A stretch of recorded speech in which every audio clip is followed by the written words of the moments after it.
Welcome back to my channel vibe with Sushma. So ఈ వీడియోలో ఏంటంటే నేను మా మమ్మీ సేమియా చేయొచ్చు కదా, ఏదైనా తినాలని ఉంది అని అడిగింది. So I made this. ముందు సగ్గు బియ్యాన్ని నేను బాయిల్ చేసుకుంటానికి పెట్టాను అండ్ ఇంకో దాని మీద నెయ్యి వేసి సేమియాని రోస్ట్ చేశాను. సో మీరు ఏంటంటే సగ్గు బియ్యం ముందే కంప్లీట్ ట్రాన్స్పరెంట్ గా అయిందంటే దెన్ మనకి కుక్ అయిపోయిన తర్వాత ఆ జావలాగా సాగిగా అయిపోతుంది. అలా అవ్వకుండా ఉండాలంటే లైక్ వీడియోలో చూపించినట్టు మీరు కొంచెం వైట్ గా ఉన్నప్పుడే మీరు వేసేసి కుక్ చేశారంటే you will get the best one.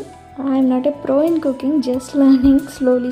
So ఇంకా ఏమన్నా మీకు టిప్స్ తెలిస్తే కూడా మీరు నాతో చెప్పండి. సో నేనైతే రా మిల్క్ వేసా because it gives me that creamy texture. So నాకు అలా క్రీమీగా ఉంటే ఇష్టం. ఐ డోంట్ నో, ఒకసారి ఎప్పుడో రూమ్లో ఉన్నప్పుడు అలా రా మిల్క్ వేసి చేశాను and it tasted so good. So I just used that technique, just came out of my experience. I don't know whether it is correct or not, but I liked it this way. Thanks for watching. Love for more such content. Have a great day.